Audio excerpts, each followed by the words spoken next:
What's going on, familia? It's been incredibly hard to buy a home these days. Whether you're a home buyer or an investor, supply has been really low, which leads to bidding wars and then in turn leads to increased home prices, which are just outrageous at this point. And now that we're seeing a hike in interest rates, it could possibly make it that much harder for the average person to be able to afford a home. Now, some people might think that having poor credit has something to do with this.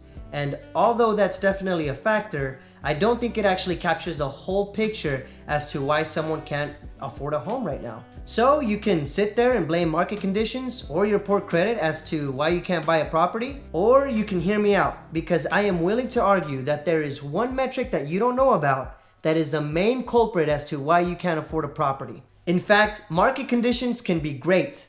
Your credit score, impeccable. But if you don't have this one thing understood and locked down, then none of it will matter. None of it matters? Wait a second. None of it matters? That's right. None of it will matter. And that's because lenders have this one metric that they use to ultimately determine how much house you can buy or whether or not you can even afford one.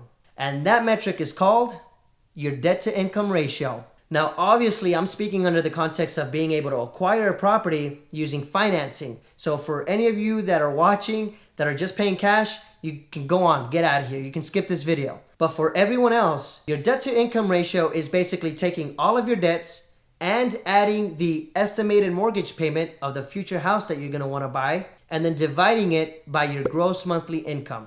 Now, if that went right over your head, don't worry, we're going to have an example in just a minute. But basically, that's going to give you a figure. And lenders normally like to stay under a certain number of that figure. That number is usually around 43 to 45%. So let's go ahead and take an example so we can better understand this. So let's just say for this example that you're paying $1,800 a month in rent and you're tired of renting, you want to go buy something. Let's just say that you actually found something that you want to buy and the estimated payment is about $1,600 a month.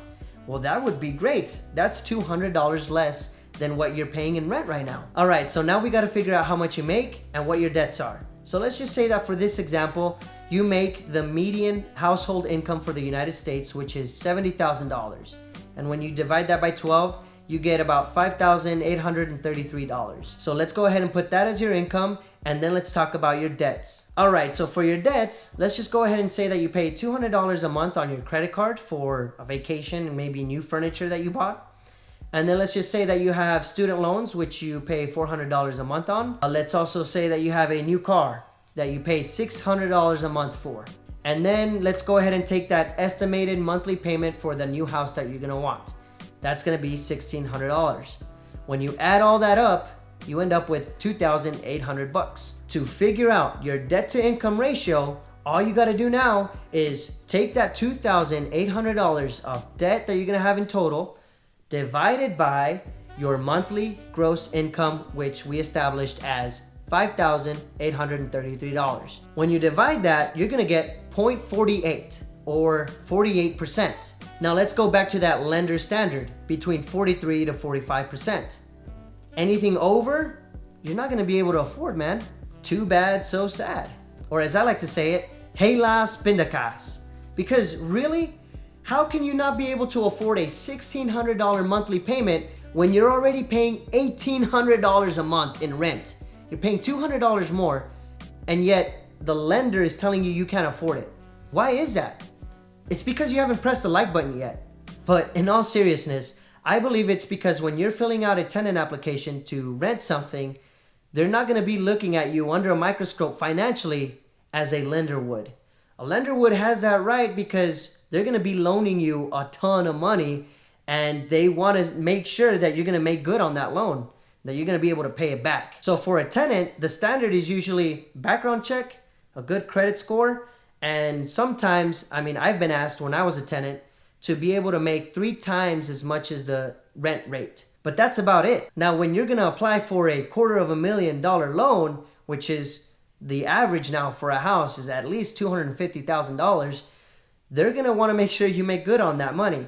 So that's why you're looked under a microscope so much. So how can we solve this issue? How can we make sure that when you're ready to buy a property, you're going to be on the good side of that debt to income ratio? Well, when we go back to that example, there are a few variables there that you might have some control over. One of them might be that potential mortgage payment.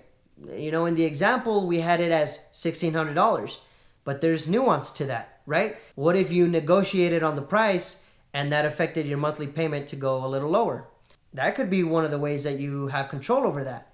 But I believe that the biggest way that you have control over that whole equation is controlling that debt. If you want to be able to invest in real estate, you gotta make sure you get rid of that debt. Otherwise, you're not gonna stand a chance. That's, of course, again, speaking under the context that we're gonna be getting financing through a bank. If you're paying cash, you obviously don't have to worry about that. But seriously, who has $200,000 lying around to buy a property? Okay? So it's the new furniture, the jewelry, the toys, the motorcycles, the side-by-sides, and the list goes on and on. I mean, all of that stuff is fun, but it's not gonna get you ahead financially. And we have to be able to tell from that difference. For example, I know of someone who just dropped $7,000 on a gold chain, and that's because he wanted to. I don't think he really is interested in buying property, so he decides to spend it on whatever makes him happy. And you know what? That's fine and dandy. But if you're watching this video, it's for a reason. You want to buy property. And in order to do that, you have to get that debt to income ratio in check. If you just dropped one of those debts from that example that we talked about earlier, you'd be able to, barely make it, but you'd be able to make it. So we just really got to make sure we watch that. And I hope that that formula was able to give you insight as to what lenders are using to be able to determine whether or not you're going to make it.